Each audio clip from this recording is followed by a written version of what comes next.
Assalamualaikum warahmatullahi wabarakatuh.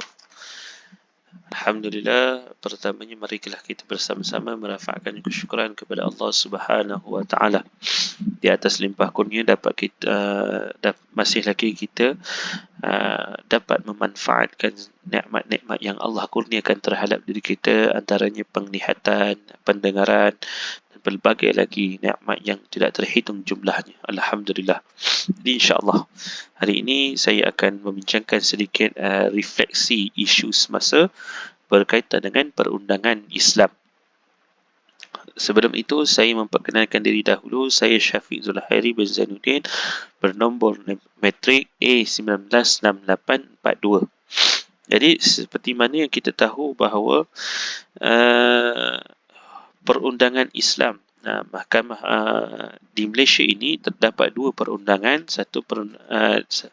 dua mahkamah, satu mahkamah sivil dan yang kedua mahkamah syariah lah. Mahkamah sivil dia ada peringkat-peringkat dia dan mahkamah syariah dia ada peringkat-peringkat dia. Dalam jadual ke-9 Perlembagaan Persetujuan menyatakan bahawa had-had limit bagi mahkamah syariah ini hanyalah termaktub kepada orang yang bukan orang yang Islam sahaja, dan hanya termaktub kepada jenayah-jenayah syariah yang muqaddimah yang biasa-biasalah. Kemudian had dia tu tidak terlalu tinggi dan sebagainya.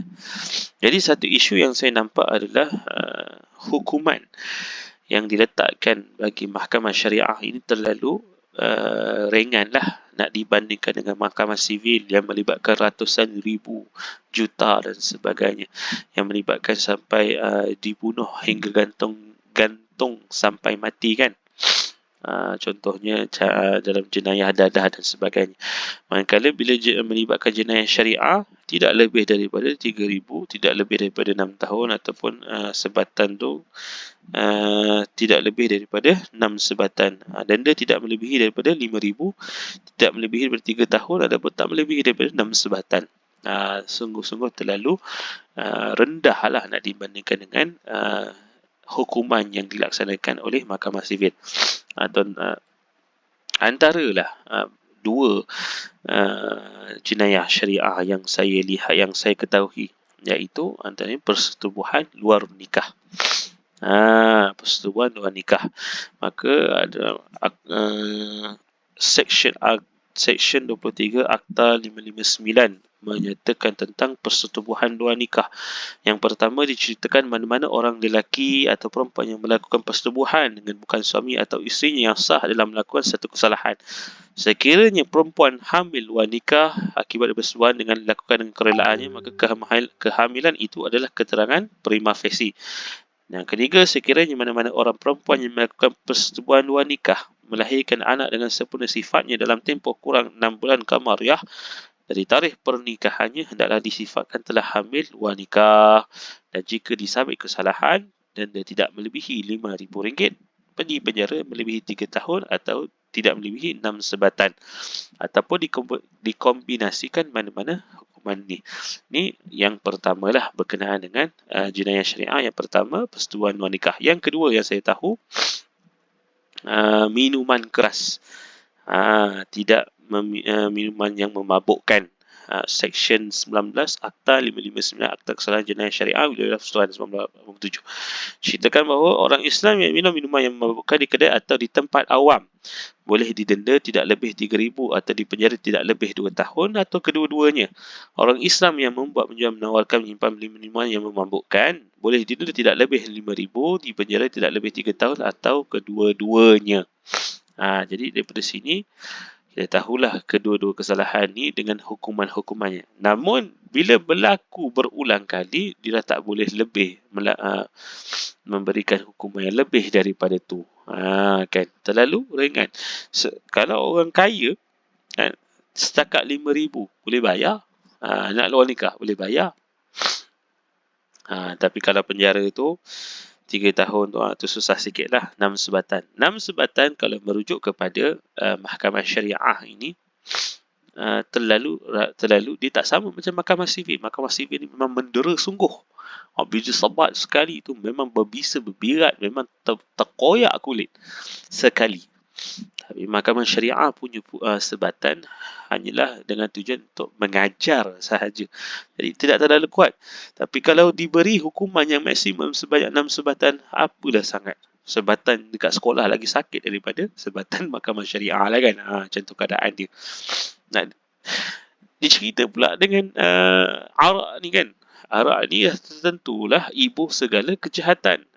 Ada satu kisah itu, seorang abid digoda oleh iblis laknatullah, sama ada engkau nak berzina dengan perempuan yang ni ataupun dia meminum arak, sebab dia telah terperangkap dengan seorang wanita dan mana orang lain semua dah kepung dia dah tak boleh lari dah. So iblis cuba bagi dia offer, kau buat salah satu ni aku akan selamatkan kau. Macam itulah keadaan dia. Tapi Abid ni dia pilih untuk minum arak. Dan kemudian bila dia mabuk, dia berzina dengan perempuan yang ada kat dalam bersama dengan dia. Kemudian dia bunuh. Dia bunuh. Sampai macam tu sekali. Kemudian dia pun ditangkap oleh ramai orang. Kemudian dia dibunuh. Kemudian dia ternampak Iblis Laknatullah. Iblis Laknatullah berkata, aku berlepas diri daripada engkau. Sungguh nak tengok ni kesan daripada minum arak tu, ibu segala kejahatan tu.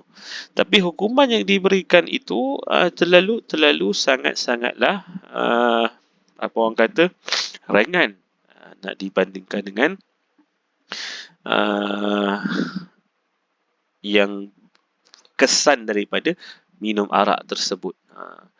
Bukan baru-baru ni viral isu-isu tentang budak-budak kena langgar waktu tengah malam, ataupun yang lalu kat highway tapi dia lalu jalan melintang kan, lawan arus. Rupanya dia minum arak je, dia dah terlepas dah, sedangkan dah menyebabkan kematian nyawa orang dah. Punyalah dahsyatnya kesan arak tersebut. Tapi disebabkan terlalu ringan, jadi tak dapat memberikan pengajaran. Dan dia hanya, perundangan Islam ini hanya termaktub kepada mereka yang orang yang Islam sahaja. Jadi orang yang bukan Islam terlepas, tak boleh disabit kesalahan. Macam itulah keadaannya. Itu antara perkara-perkara yang saya lihatlah, isu-isu yang berbangkit bila bercerita tentang perundangan Islam ini lalulah mudah, ataupun bukan mudah, terlalu ringan nak dibandingkan dengan hukuman di mahkamah sivil dan sebagainya. Jadi kita sebagai orang Islam kena sokonglah apabila mana negara kita cuba membawa cadangan RUU 355 untuk menaikkan lagi hukuman mahkamah syariah tu ke peringkat yang lebih baik lagi, lebih tinggi daripada yang sekarang ini. InsyaAllah. Jadi setakat ini sahaja sedikit sebanyak tentang refleksi isu semasa berkenaan dengan perundangan Islam. Jadi saya Syafiq Zulhairi bin Zainuddin bernombor metrik A196842. Mohon maaf sekiranya ada terkurang daripada pembentangan saya. Assalamualaikum warahmatullahi wabarakatuh.